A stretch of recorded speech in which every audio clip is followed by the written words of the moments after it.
Hi, this is Gail Davies with John Broughton on Retrospectives on KC Radio 97.7 FM, celebrating 30 years on the air. Just to begin, was music always going to be a career path for you growing up? Absolutely. I had no other ideas. My father, was a singer on the Louisiana Hayride.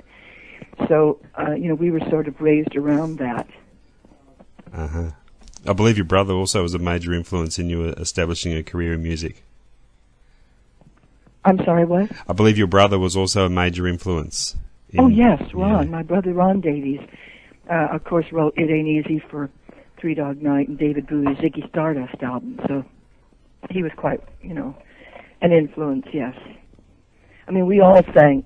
My brother Jimmy, Ronnie, and I, we were all, singing together as a trio when we were little tiny kids. Looking back over your career now, what would you consider now to be your first real career break? Well, that's hard to say. Let's see. I worked probably as a session singer at A&M Studios in Los Angeles. And during that time, I met most of the people who had a significant influence on the rest of my life, such as Henry Louie, who was the main engineer at A&M. And Henry became my mentor and taught me how to produce records. He worked with Joni Mitchell on all of her, early albums. And, of course, Crosby, Stills, Nash & Young. He worked on Mad Dogs and Englishmen. He was just the engineer in L.A. at the time. So I was very fortunate to have trained with one of the best. Going back a little further, I believe jazz music was also a field that you dabbled in at one stage. Was that a style of music? Well, yes. I sang at jazz, and there's always a big. I try to explain the difference between singing at jazz. It's like singing an opera song does not make you an opera singer. And jazz singing is a lifetime commitment, one that I really wasn't willing to make. But I was married to a jazz musician, and I sang at Shelley's Manhole in L.A. before it closed down, and I was able to sing jazz songs and got to know people like Benny Golson, who sang with the Duke Ellington. Who played saxophone with Duke Ellington, and just a lot of wonderful Tom McIntosh and some of the older jazz musicians. So that was a great experience, but I realized very quickly that it really wasn't going to work for me. Your days at A&M doing vocal work must leave you with some fantastic memories. I believe you were present at a John Lennon session. Oh yes, I was. Being at A&M, I was privy to, a lot of different recording sessions that were going on. They had 3 or 4 large studios, and I could pop in and hang out with Karen Carpenter and watch them recording, or I watched Joni Mitchell doing Court and Spark. And, John Lennon working with Phil Spector on the Rock album, which is a section in my book that I talk about, how insane it was. And it was just, and strangely enough, it wasn't John being insane. It was John being totally in control and Phil being insane. But it was very interesting. It was during the time he was dating May Pang. There was a point in time where you received an offer to tour with Frank Zappa, but soon after went on tour with Roger Miller instead. Two very opposite styles of music. Do you ever ponder how the rest of your career may have panned out had you gone with Frank Zappa? Well, yeah, I do. I was a pretty good rock singer. I sang with a group called the Midnight Band at the Troubadour, and they closed, every evening, to sort of people leave on a big high, musical high, and it was like a weekend gig, Friday and Saturday nights, and Zappa came in one night and saw me and was just blown away. He told me, I'll never forget this, that I was the ballsiest chick he'd ever seen on stage. And this is like back in 1973 and 74, really early on. He was doing a tour and he asked me if I would go with him and sing in the band. At the time, I was dating Roger Miller, and Roger's background singer had quit at the last minute without giving notice. And he called and said, "Could you fill in?" And I said, "Yes, I would."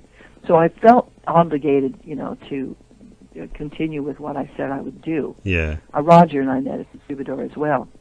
But I did go to the rehearsals, a couple of rehearsals with Frank, just to find out what it would be like, and I realized that I was not really cut out to be singing the Illinois Intimate Bandit, so, but it was a lot of fun, and Frank was really nice to me. He was just so different than I expected. I kept thinking because of his music that he would be like some crazy lunatic pothead, but he didn't smoke or drink at all. No. He was just totally taking care of business. He was just, and his kids came in. It was so funny because I saw him on TV the other night at an award show, Moon Unit and Zappa and all those, Dweezil. And it was just so funny because I remember when I was hanging out with Frank, and then his wife, whose name was also Gail, brought the kids in, and they were just climbing all over everything. And they were little tiny kids, And now I see them on TV, and, there you go. There you go. They grow up.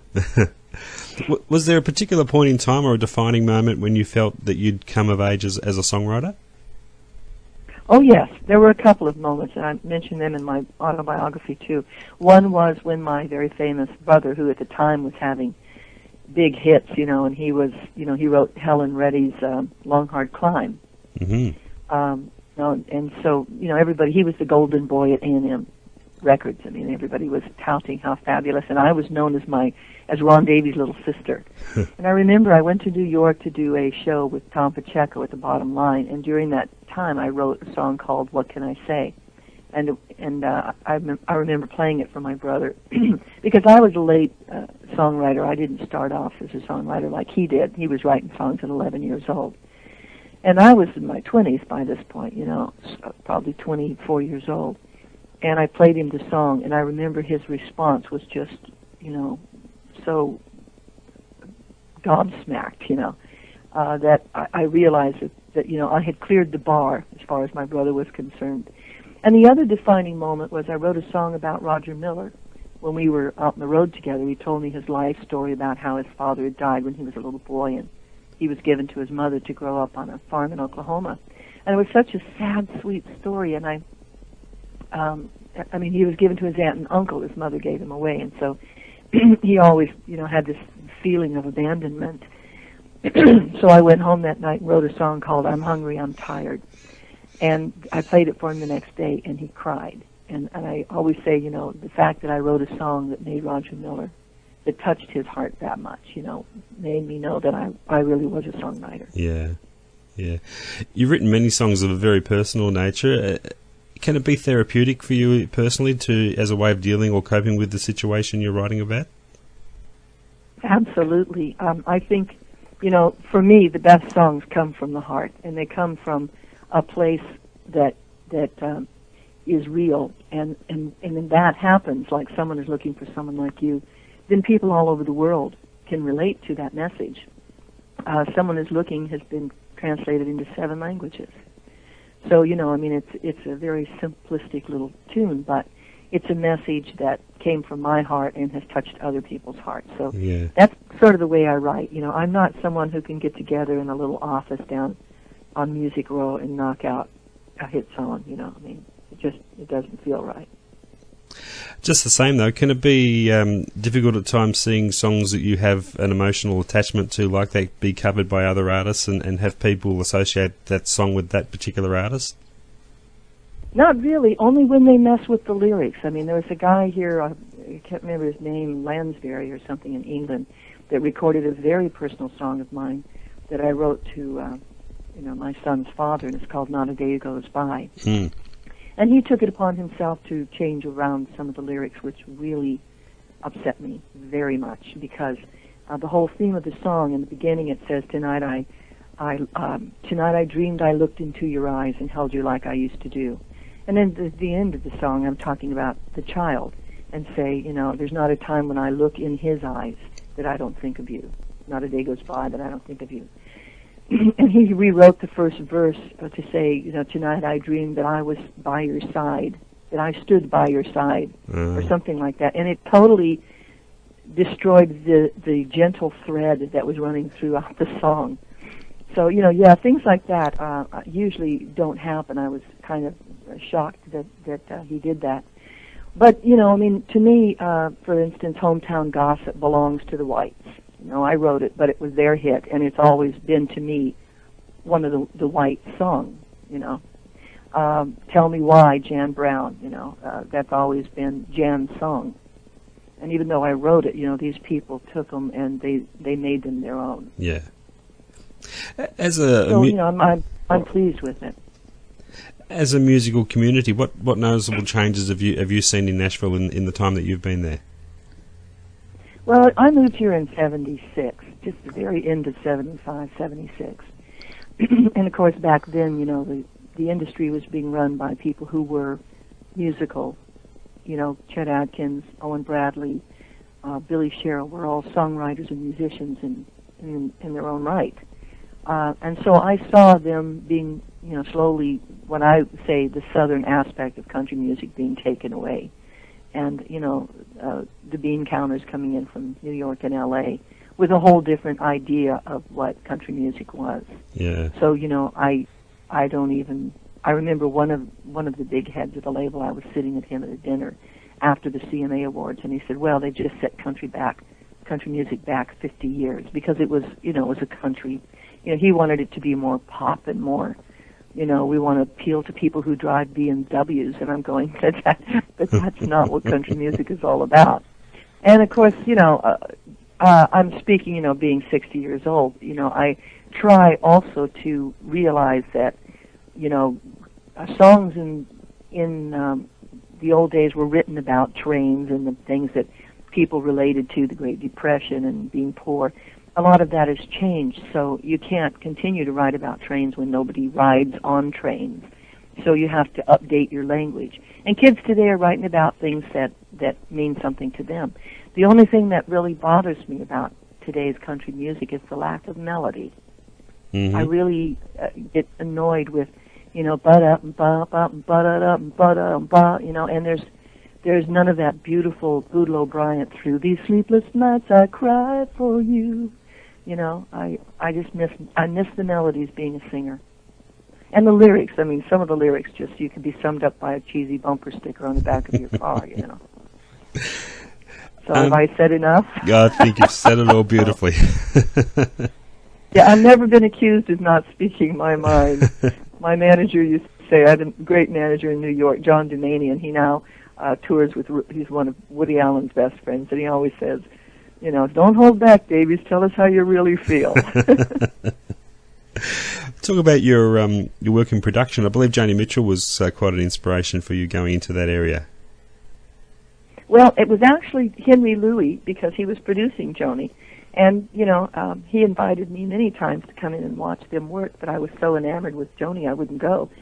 And then I ran into a grocery store in Hollywood, you know, close to A&M Studios, and she said, hey, you know, Henry's been telling me all about you, and why don't you come to the studio and hang out? And so I went, okay, and we got in her car and went to the studio, and, you know, from that point on I felt comfortable to hang around. But, you know, just watching her work and the confidence that she had. And Henry Louis was once quoted as saying, in fact, it's on his website, that Joni was the only true genius he ever knew. And that's quite a statement, because he knew them all. He knew them all. So, yeah, Joni had a real impact on my approach to music, and also just the strength of character to be able to hold your own, you know, and in a very, you know, powerful but gentle way. Now, the world of production can be, I guess, a bit of a boys' club at times, and you're a pioneer in terms of women going into record production. Was it a difficult barrier to break? Oh, it was indeed. I mean, when I started producing, I ran into some walls and had to stand my ground, and ended up in the late 70s being blackballed by the guys in Nashville. Really? A lot of the old guys, yeah. It was just, you know, a few that got the ball rolling. Oh, don't work for her, you know. I basically had told a bass player, a Texas bass player, that that was working for me, that his bass was out of tune, and it didn't go down well, because, you know, I mean, how would I know? I'm just a girl. And when I came to Nashville, I mean, women were, as Leland Sklar once said, barefoot, pregnant, and in the vocal booth. You know, there weren't a lot of women, you know, having any say in their music. You would go in, the producer would pick the songs, And he stands over there in that vocal booth, little darling, and will tell you when to sing. So, when I came in and opened my guitar case and took out my guitar and started explaining the arrangements of my songs, people were kind of, blown away.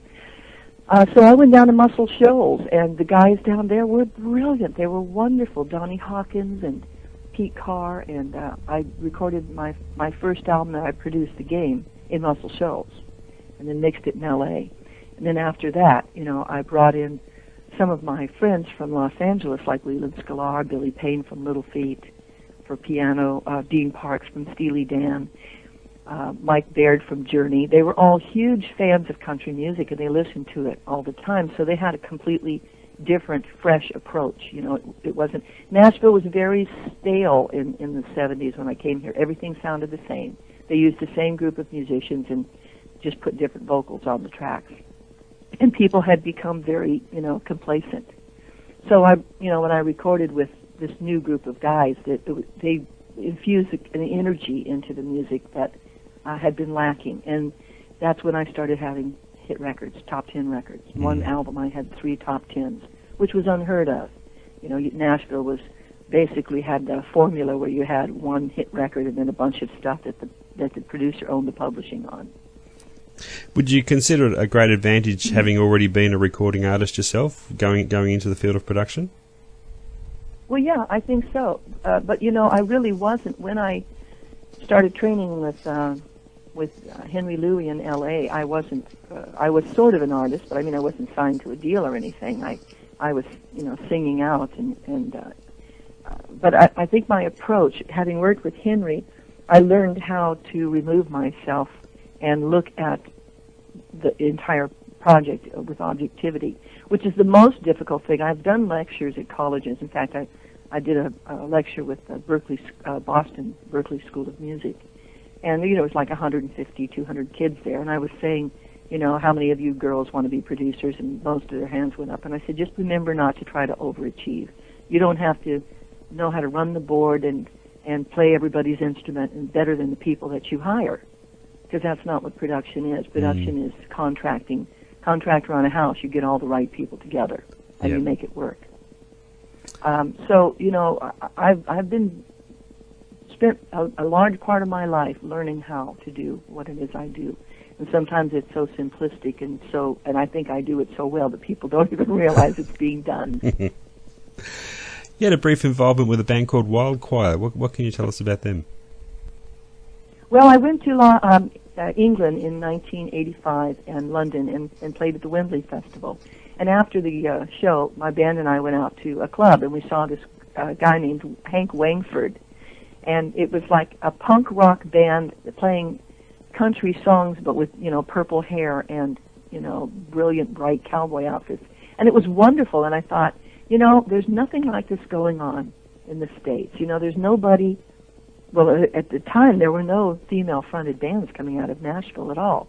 So I went to the record company and I said, I want to do a side project. I want to do a band, front a country rock band. And Joe Galante loved the idea. So this predated Highway 101, by the way. So we went in and recorded, the album, and I produced it with a friend of mine from school named Pete Pendris, who was married to one of my best friends up in Seattle. And that's, the Wild Choir project came out of that. The only problem is Wild Choir was 10 years before its time. Yeah. Wild Choir was just a very progressive project, and people were offended. They were mad, country radio stations, because they wanted me to continue just doing, country. I was probably the first neo-traditionalist, recording Johnny and Jack and Carl Smith and Webb Pierce songs back in the 70s when no one else was doing it. But, and I thought that I could continue to be Gail Davies and also be a member of Wild Choir, but, the people wouldn't have it. They didn't want it. They want you to stay who you are so that they don't have to think too much about it. Which is very sad, because if that rule had applied to the Beatles, I once told Roger Miller, then we wouldn't have Let It Be or, Sgt. Pepper. That's right, yeah. You'd still know the Beatles for, I Saw Her Standing There. Did you have high hopes for that band? Was it disappointing that it didn't go on? Oh, I did. Oh, yes, I did. Very much so. Mm. And the head of RCA up in New York came to see us opening or touring. We were touring at the time with Restless Heart, and they were supposed to be down there to see Restless Heart. They came to our dressing room after the show and told our band, that they wanted to release us out of New York, and said, even if we, I'll never forget this quote, even if we have to burn down the Nashville office, we're going to get this band out of New York. So it turned into a power struggle between Nashville and New York, and the band ended up being the Human Sacrifice. Yeah. What a shame. It just turned into a total mess. And we disbanded. That was it. I got out of my contract and went on to NCA. You've certainly been involved with a fair share of record labels over the years. Has it been particularly difficult for you to find a label that is sympathetic to you presenting the music the way you want to present it? Well, no, Warner Brothers was wonderful in the beginning. Andrew Wickham, who was head of the Nashville division of Warner Brothers, who was an Englishman. I seem to like Englishmen. I married a Welshman. He's been over here for 12 years, so he still uses his British isms.